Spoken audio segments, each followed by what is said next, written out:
Good morning, classmates, and good morning to Dr. Arnolfo Olandria.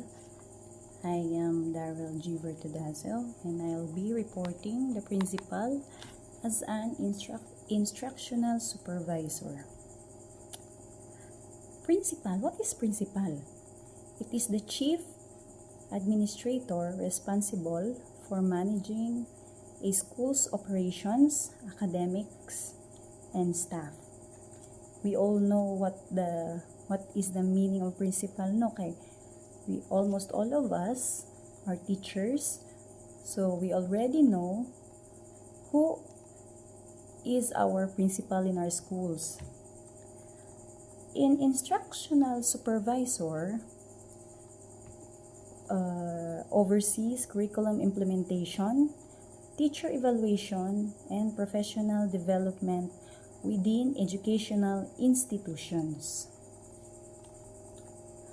The principal serves as an instructional supervisor, playing a pivotal role in enhancing teacher effectiveness and student achievement. What are the responsibilities of a principal? Number 1, we have curriculum development. In curriculum development, oversees curriculum implementation, ensures all alignment with standards and benchmarks. Number 2, teacher evaluation.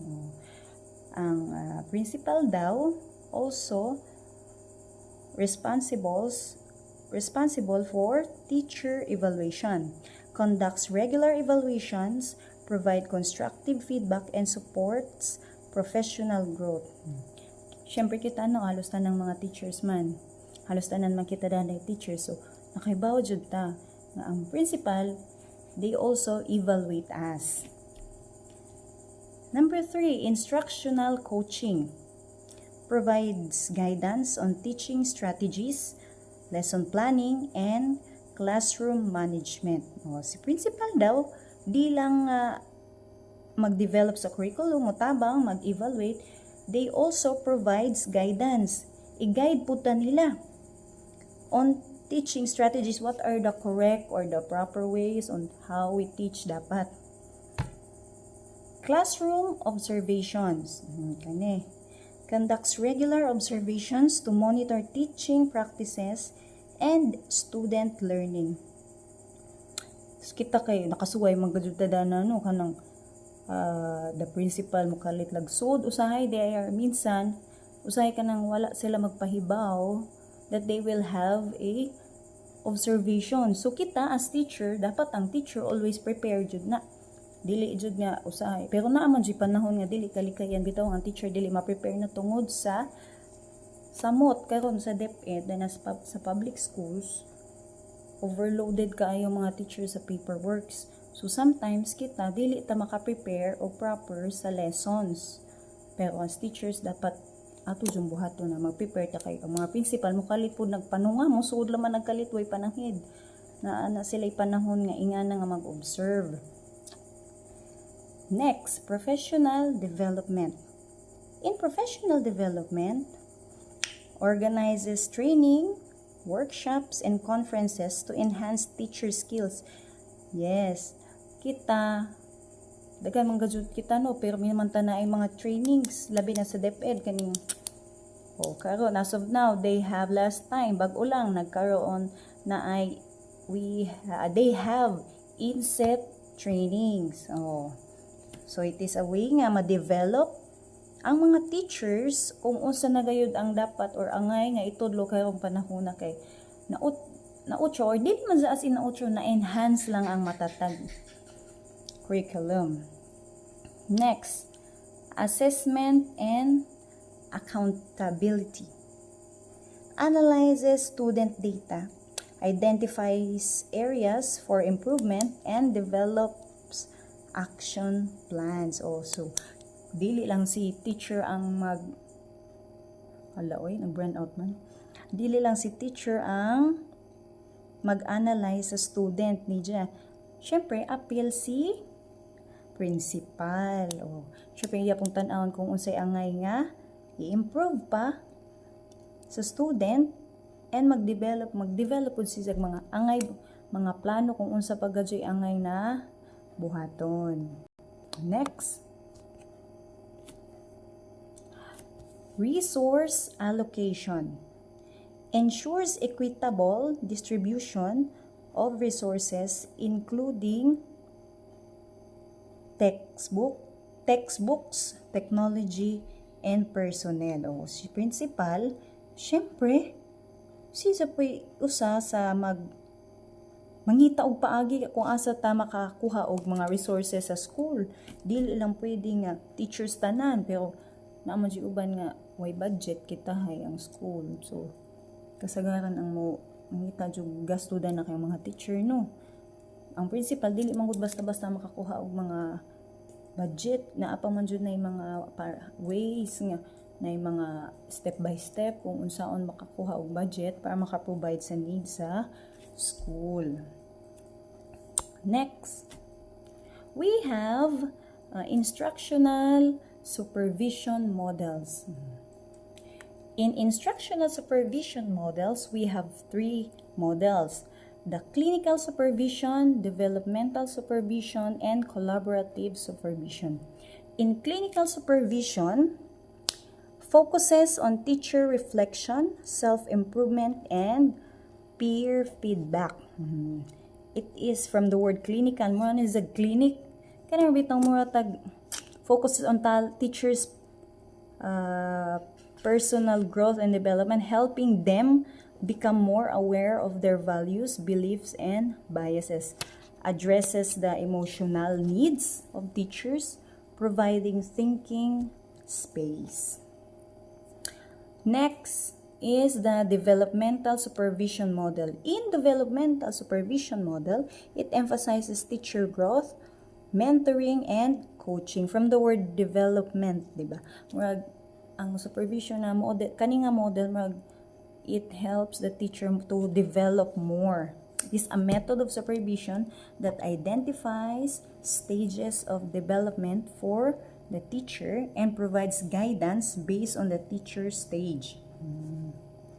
And then last is the collaborative supervision model. Collaborative is a supervisory approach where the supervisor and the person being supervised work together to identify areas for growth, set goals, and develop strategies for improvement. They make decisions together. They have equal power and responsibility.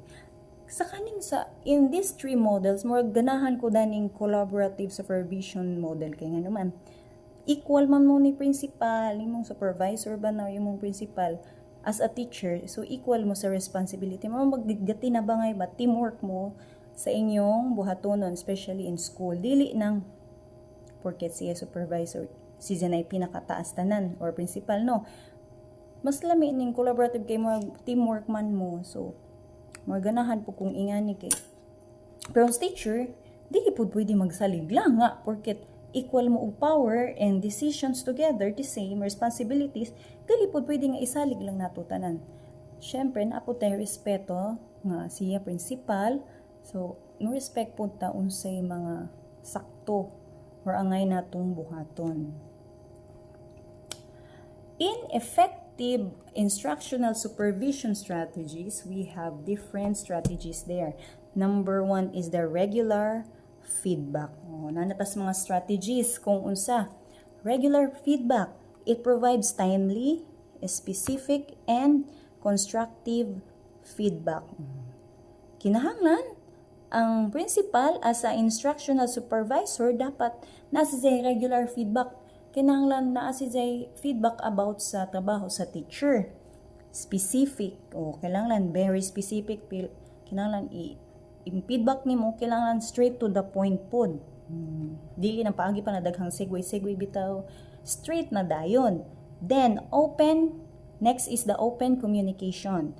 It fosters open dialogue, active listening, and transparency. Kaning open communication as teacher and the principal, dapat open jud mo sa each other, dili na mag-uwa-uwan. Kana bang og na kay kintahay wala mo ayon ka sa iyang rules sa school or na si giingon nga buhaton ninyo, dili pwede nga adto kaslain mo storya.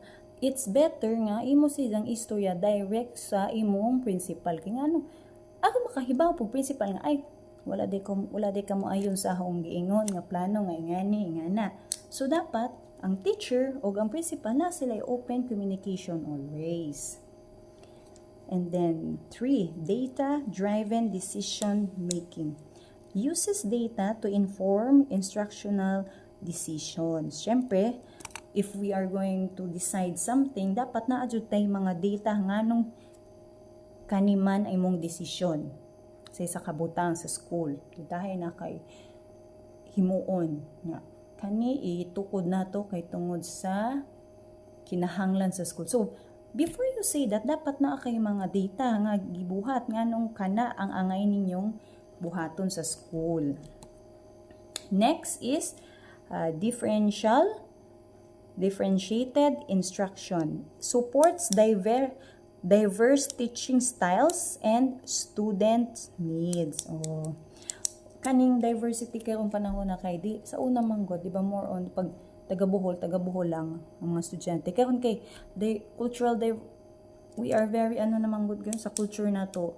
Daghan naman good tang mga lahi. Ano bitaw naay mga laing country, mga foreigners, dinay laing taga-lugar nganing eskwela dani nato. So kita mo suporta sa laing lahi, dili nang porket naa sila sa ato ang lugar kitay masunod, dili nga na dapat mo adjust pud ta kung unsay ilang naandan ato pong i-adapt usahay dili pud tanan pero mag-adjust ta ba, i-balance nato. Next is reflective practice encourages teachers to reflect their practice. So kaning mga principal dapat na adjust reflective practice sa mga teachers kung maka-reflect siya kung nagtudlo siya sa classroom kung sakto ba ang iyang gitudlo sa iyang mga estudyante. Ay maka-reflect pud siya ba nga, uy, namao ba ka niyang pagtudlo sa mga estudyante? Next, we have benefits of effective instructional supervision. Siyempre, kung effective ang principal sa iyang trabaho as an instructional supervisor, there are some benefits. Number 1, improve student achievement kani. It enhance teaching practices lead to better student outcomes. Tinuod man gud ni kung kintahay ang head nimo is buutan jud, grabe tong tarong nga head. And then musunod si teacher properly sa kung unsay gitudlo ni principal nga buhaton. So ang student pod ma-improve kay nisunod man pod si teacher ang the way si teacher mo teach sa classroom. So kintahay si principal ni kuan si ni feedback si ni teacher nga, uy asot ato ning utrohon ng imong way of teaching kay ang mga bata dili maglisod og sabot sa imong pagtudlo. So si teacher pod iyang gi-accept ang feedback ni principal, iya pong gihimo sa classroom. That's why it improves the student, di ba? So malipay buga teacher nga, uy, sakto man ditong gikuan ni ma'am no nga tanawa ang grades ni kuan ni saka lagi. Oh, di ba? It's a one way of benefits. Number 2, teacher retention. Supportive supervision fosters job satisfaction and reduced turnover. O tinuod man po ni. If you have a good principal in your school, si teacher magstay, dili mag-resign. Dili lang about ni sa as a teacher na sa mga trabaho. Ina na mga gadyo na.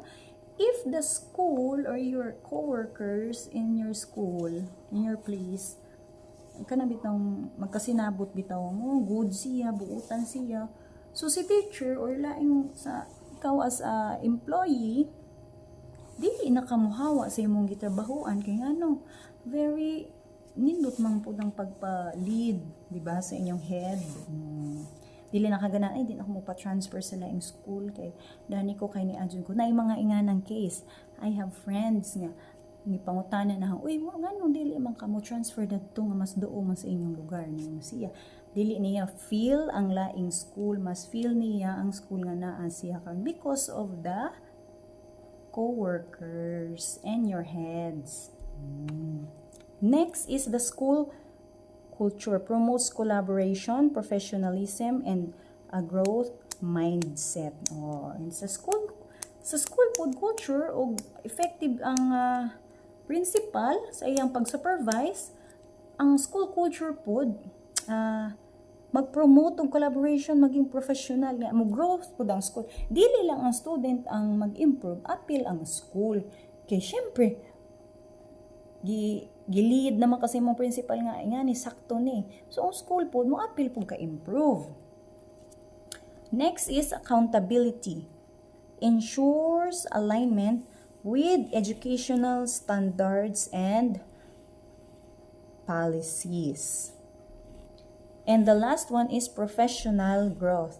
Develops teachers' skills, knowledge, and confidence. So, si teacher, if you have a good head, kung nabuutan nga head or principal sa inyong school, as a teacher, mag-grow po siya nga, confident na ko nga dili na ko mauwa mo ingani, mutudlo, dili na ko mauwa na to sa laing tao. Okay, because of our principal is a very good head nga dili may pasagdan. Ingana ang mga benefits nga makuha nato if we have an effective principal as an instructional supervisor. Overall, principal plays the important role in school. They provide coaching, mentoring, and feedback to enhance teacher effectiveness and student achievement. Effective instructional supervision promotes teacher growth, student success, and overall school improvement. Tinuod man gayud ni no. Kung si principal maghatag gayud og sakto nga trabaho sa school, ang mga teachers po ganahan po mo eskwela og magtudlo sa mga estudyante because nga naman if you are a good head mo follow naman good nang nasa bilaw nimo, dili na sila manglibak, dili na musupak nimo kay nga naman as a principal imo man gi-provide ang ilang kinahanglan sa school as a teacher also. Wala man nimo sila pasagdi, dili lang as a teacher, as a head in your work nga na bitaw na ay manager, di ba, supervisor. Kung we have a good team leader, mahimo mang success good ang atong trabaho in overall. That's why the principal plays the important role in school. And that would be all. Thank you and God bless.